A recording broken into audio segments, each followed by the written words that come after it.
మన ప్రభు అయిన యేసుక్రీస్తు నామంలో అనుదిన అద్వితీయ కృప అనే ఈ కార్యక్రమాన్ని వీక్షిస్తున్న నా దేవుని ప్రజలైన మీ అందరికీ నా హృదయపూర్వకమైన వందనాలు తెలియజేస్తున్నాను.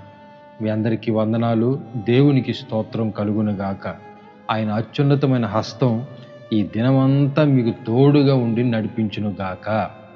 పరిశుద్ధ గ్రంథమైన బైబిల్లో నుంచి ఓ మాటని నేను మీకు గుర్తు చేయాలని ఆశపడుతున్నాను. కీర్తనల గ్రంథం 125వ అధ్యాయం 2వ వాక్యం. అక్కడ రాయబడిన మాట ఏమిటంటే, యెరూషలేము చుట్టూ పర్వతములు ఉన్నట్లు యెహోవా ఇది మొదలుకొని నిత్యము తన ప్రజల చుట్టూ ఉండును.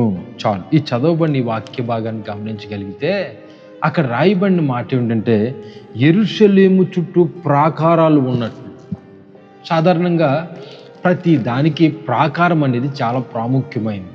ఎందుకంటే ఒక దేశం కాపాడబడాలన్నా, ఓ కుటుంబం కాపాడబడాలన్నా, ఒక ఇల్లు కాపాడబడాలన్నా, ఒక వ్యవస్థ కాపాడబడాలన్నా ప్రతి దానికి ఒక ప్రాకారం అనేది, కాపుదల అనేది చాలా ప్రాముఖ్యమైంది.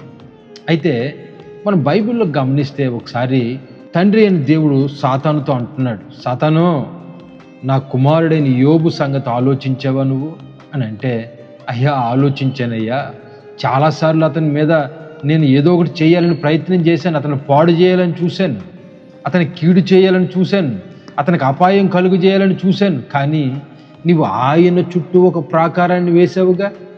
నువ్వు ప్రాకారం వేస్తే అందులోకి నేను ఎలాగ వెళ్ళగలనయ్యా, నేను వెళ్ళలేను కదా. చూడండి, సాతాను కూడా తెలుసు. ఏమని తెలుసా? ఆయన ఒక వ్యక్తికి ప్రాకారముగా ఉంటే, యెరూషలేము చుట్టూ ప్రాకారం, పర్వతాలు ఎలా అయితే ఉన్నాయో ప్రభు అంటున్నాడు, ఈ ఉదయకాలం నీతో చెబుతున్న మాట ఏంటంటే, ఇక మీదట నేను నీకు ఒక ప్రాకారముగా, పర్వతము వలె నీ చుట్టూ నేను ఉండాలని ఆశపడుతున్నాను. కనుక మీ జీవితంలో ప్రభువుతో ఒక చక్కటి తీర్మానం చేసుకుని, అయ్యా నీవు నాకు ప్రాకారం వలె ఉండు బాబు అని నువ్వు అడిగితే చాలు, ఆయన నిశ్చయముగా నీ చుట్టూ ఒక ప్రాకారాన్ని ఏర్పాటు చేయునుగాక. ఆమేన్.